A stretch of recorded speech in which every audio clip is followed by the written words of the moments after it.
सदगुरु के सामने सच्चा दीन न होगा, तब तक जो मालिक भी उसको तारना चाहे तो नहीं तार सकता है। जीव जो बाहरमुख है वह अंतर का हाल नहीं जानते, और जब तक अंतर्मुख उपासना शब्द की न होगी तब तक कार्य नहीं सरेगा। बाहर सदगुरु की उपासना और सत्संग और अंतर में शब्द की उपासना दोनों बराबर करनी जरूर है। जो वेद के मत को मानते हैं उनको वेद के स्थान की प्राप्ति भी बिना सदगुरु वर्ग के नहीं होगी। इससे वर्ग के पूरे सदगुरु की खोज करना जरूर चाहिए, और उनकी जितनी स्तुति करे सब मुनासिब है। और जब वे भाग से मिल जावें तो उनकी महिमा का वार पार भी नहीं है।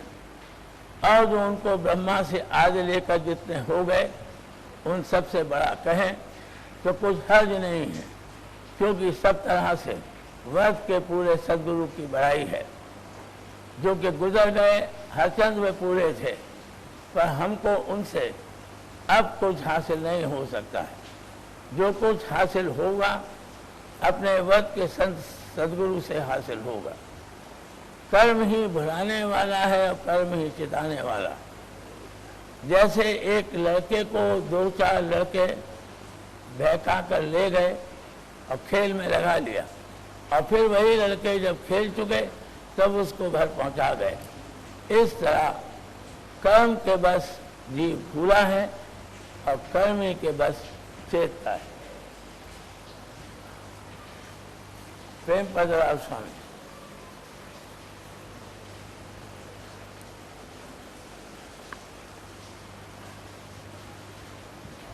राव स्वामी मत उपदेश वर्णन ज़ाहिरी आदाब और कायदा भक्ति का राव स्वामी दयाल के चरणों में। परम पुरुष पुरंदनी हुजूर महाराज फरमाते हैं कि कुल जीवों को जो राव स्वामी मत में शामिल है मुनासिब है और लाजिम है कि जहाँ तक बन सके एक दफ़े आगरे में आकर राधा स्वामी बाग में राधा स्वामी दयाल की समाज और उनके निशानों का जैसे पलंग व कुर्सी और भजन करने की चौकी का भाव सहित दर्शन करें और वहाँ मत्था टेक कर अपना भाग बढ़ावें और समाज पर हार फूल चढ़ावें, क्योंकि इन सब चीज़ों में जो कि उनकी सेवा में रही हैं उनके चरणों की निर्मल और अमृत की धारा मौजूद है। राधा स्वामी बाग के कुएं का जो जल है वह राधा स्वामी दयाल का मुखामृत और चरणामृत है, उसको जरूर पान करें। राधा स्वामी दयाल ने खुद अपनी ज़बान मुबारक से फरमाया है कि जो कोई राधा स्वामी बाग में आवेगा उसको भजन के बराबर फायदा होगा, और जो वहाँ बैठकर भजन और ध्यान करेगा उसको विशेष फायदा हासिल होगा, यानी राधा स्वामी दयाल की खास दया और मेहर का अधिकारी होगा।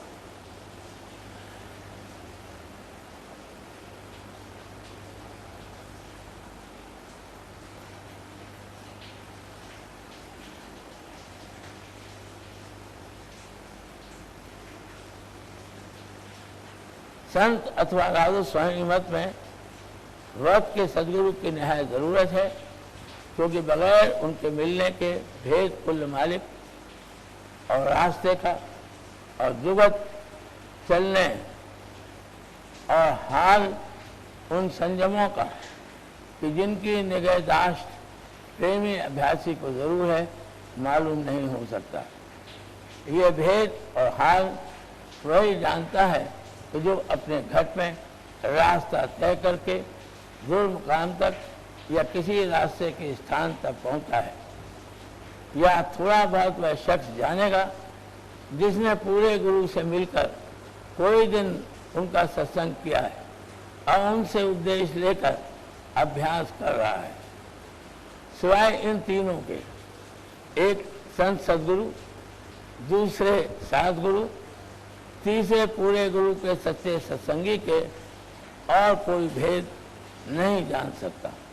इस वास्ते जिस किसी के दिल में सच्चे मालिक का खोज और उसके मिलने का शौक पैदा हुआ है, जब तक इन तीनों में से कोई नहीं मिलेगा तब तक उसको शांति नहीं आवेगी और ना उसका रास्ता चलना शुरू होगा।